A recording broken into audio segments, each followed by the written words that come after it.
नमस्कार, स्वागत है आपका यात्रा कथा में। मैं हूं अर्चना वाजपेयी और यहाँ हम निकलते हैं सिर्फ एक सफर पर नहीं, बल्कि अनुभव, भक्ति और अंतर्दृष्टि की यात्रा पर। चलिए कदम रखते हैं उस मार्ग पर जहाँ बाहरी पथ मिलते हैं अंदरूनी संसार से। तो जुड़िए मेरे साथ और चलिए शुरू करते हैं यात्रा कथा का आरंभ। आज की जो कथा है उसका शीर्षक है जन्मेजय और व्यास जी की कथा। यह कथा विश्वास और अविश्वास की है। सर्वप्रथम मैं एक परिचय दे दूं कि अभिमन्यु के पुत्र राजा परीक्षित थे। राजा परीक्षित के बाद उनके पुत्र हुए जन्मेजय, जो कि बाद में राजा बने। एक दिन की बात है, जन्मेजय वेद व्यास जी के पास बैठे हुए थे। बातों ही बातों में जन्मेजय ने कुछ नाराजगी से वेद व्यास जी से कहा, जहां आप समर्थ थे, भगवान श्री कृष्ण थे, भीष्म पितामह थे, गुरु द्रोणाचार्य थे, कुल गुरु कृपाचार्य जी भी थे, धर्मराज युधिष्ठिर जैसे महान लोग उपस्थित थे, फिर भी आप महाभारत के युद्ध को होने से नहीं रोक पाए और देखते देखते अपार जनधन की हानि हो गई। यदि मैं उस समय रहा होता तो अपने पुरुषार्थ से इस विनाश को होने से बचा लेता। अहंकार से भरे जन्मेजय के शब्द सुनकर व्यास जी शांत रहे और उन्होंने कहा, पुत्र, अपने पूर्वजों की क्षमता पर शंका ना करो। यह विधि द्वारा निश्चित था जो बदला नहीं जा सकता। यदि ऐसा हो सकता तो श्री कृष्ण में ही इतना सामर्थ्य थी कि वे इस युद्ध को रोक सकते थे। जन्मेजय अपनी बात पर अड़ा रहा और बोला, मैं इस सिद्धांत को नहीं मानता। आप तो भविष्यवक्ता हैं। मेरे जीवन की होने वाली किसी भी हानि को आप बताइए, मैं उसे रोक कर प्रमाणित कर दूंगा कि विधि का विधान निश्चित नहीं होता। व्यास जी ने कहा, पुत्र, यदि तू यही चाहता है तो एक भविष्यवाणी सुन ले। कुछ वर्ष बाद तू काले घोड़े पर बैठ करके शिकार करने जाएगा। दक्षिण दिशा में समुद्र तट पर पहुंचेगा। वहां तुम्हें एक सुंदर स्त्री मिलेगी जिसे तू महलों में ले आएगा और उससे विवाह करेगा।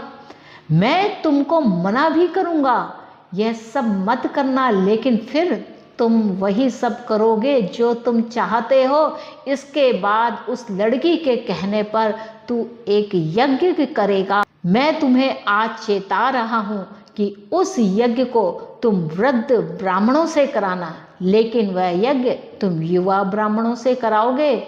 और जन्मेजय ने इतना सुनते ही उनकी बात को बीच में ही काटते हुए कहा, मैं आज के बाद काले घोड़े पर ही नहीं बैठूंगा।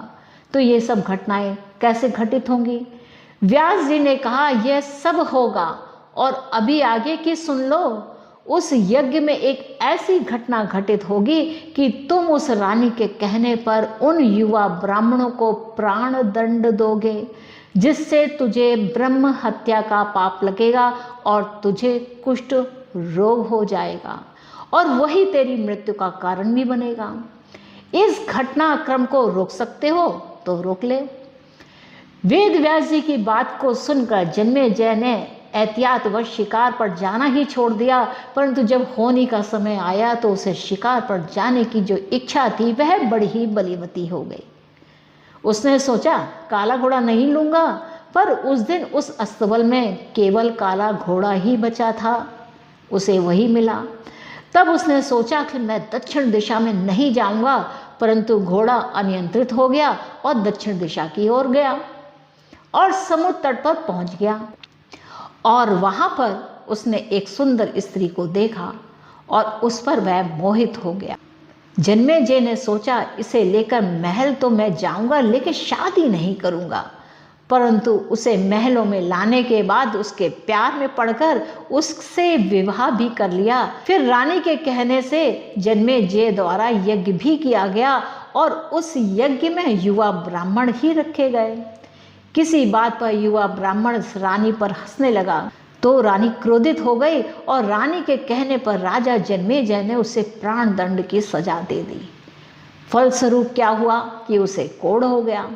अब जन्मेजय घबरा गया और तुरंत व्यास जी के पास पहुंचा और उनसे जीवन बचाने की प्रार्थना करने लगा।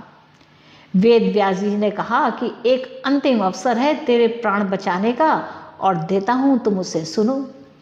मैं तुझे महाभारत में हुई घटना का श्रवण कराऊंगा, जिसे तुझे श्रद्धा एवं विश्वास के साथ सुनना होगा। इससे तेरा जो कोढ़ है वह मिटता जाएगा।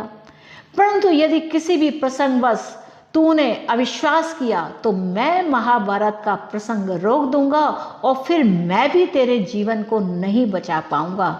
याद रखना, ये तुम्हारा अंतिम अवसर है। अब तक जन्मेजय को व्यास जी की बातों पर पूरा विश्वास हो चुका था, इसलिए वह पूरी श्रद्धा और विश्वास से कथा का श्रवण करने लगा। व्यास जी ने कथा आरंभ करी और जब भीम के बल के वे प्रसंग सुनाए जिसमें भीम ने हाथियों को सूंडों से पकड़कर उन्हें अंतरिक्ष में उछाला था, वे हाथी आज भी अंतरिक्ष में घूम रहे हैं। तब जन्मेजय अपने आप को रोक नहीं पाया और वह बोल उठा, यह कैसे संभव हो सकता है, मैं नहीं मानता। व्यास जी ने महाभारत का प्रसंग रोक दिया और कहा कि पुत्र, मैंने तुमसे कितना समझाया था कि अविश्वास मत करना, परंतु तुम अपने स्वभाव को नियंत्रित नहीं कर पाए, क्योंकि यह तो होनी द्वारा निश्चित था। फिर व्यास जी ने अपने मंत्र शक्ति से आवाहन किया और वे हाथी पृथ्वी की आकर्षण शक्ति में आकर के नीचे गिरने लगे। तब व्यास जी ने कहा, मेरी बात का यही प्रमाण है। जितनी मात्रा में जन्मेजय ने श्रद्धा विश्वास से कथा श्रवण की, उतनी मात्रा में वह उस कुष्ठ रोग से मुक्त हुआ, परंतु एक बिंदु रह गया और वही उसकी मृत्यु का कारण बना। अब यह जो कथा है वह क्या कहती है? पहले बनती हैं तकदीरें, फिर बनते हैं शरीर। कर्म हमारे साथ में है, लेकिन उसका फल हमारे हाथों में नहीं है। गीता के 11वें अध्याय के 33वें श्लोक में श्री कृष्ण अर्जुन से कहते हैं, उठ खड़ा हो और अपने कार्य द्वारा यश प्राप्त कर। यह सब तो मेरे द्वारा पहले से ही मारे जा चुके हैं, तू तो केवल निमित्त मात्र है। तो सार क्या कहता है? सार कहता है कि नियति ने जो निश्चित कर रखा है वह होगा ही होगा, उसे कोई नहीं टाल सकता। लेकिन उसके साथ साथ किसी भी पुराण को, महापुराण को, कथा को श्रद्धा और भक्ति के साथ सुनना चाहिए, उसके सार को समझना चाहिए, वह भाव क्या कहता है, और ऊपर से गुरु की जो आज्ञा कि मेरी कथा पहले ध्यान से सुन लो, इसके बाद में कुछ बोलो, तो उसका जो फल है वह उचित मिलता है।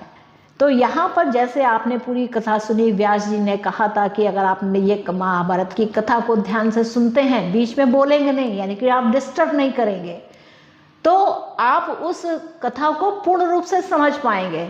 अगर आपने अपने लॉजिक लगाने शुरू कर दिए तो आप शायद उस कथा को पूरी तरीके से सुन नहीं पाएंगे, और जब सुन नहीं पाएंगे तो समझ नहीं पाएंगे, समझ नहीं पाएंगे तो आप अपने जीवन में उस कथा का क्या सार निकालेंगे, अपने जीवन में उसमें क्या अमल देंगे। तो ये सार है इस कथा का कि सोचो, समझो, सुनो। सबसे पहले तो श्रवण करो। जब आप श्रवण करते हैं तो आपके अंदर एक समझ जागृत होती है कि ऐसी बात क्यों कही गई, उसमें इलॉजिकल लॉजिक नहीं लगाने हैं। तो इस समझो, हमारी संस्कृति, हमारी कथा क्या क्या हमें सिखाती हैं, क्या क्या हमारे जीवन में उजाला भरती हैं। तो आप अभी तक सुन रहे थे यात्रा कथा, जहाँ एक कथा केवल इतिहास नहीं, एक आत्मिक यात्रा है। तो पुनः यह कथा श्री हरि के चरणों में समर्पण करते हुए मैं यहाँ पर विश्राम लेती हूँ। फिर पुनः किसी कथा को लेकर के आपके सामने उपस्थित होती रहूँगी। तब तक के लिए मेरे चैनल को सब्सक्राइब कर लीजिए और इस चैनल को शेयर ज़रूर कीजिए। नमस्ते।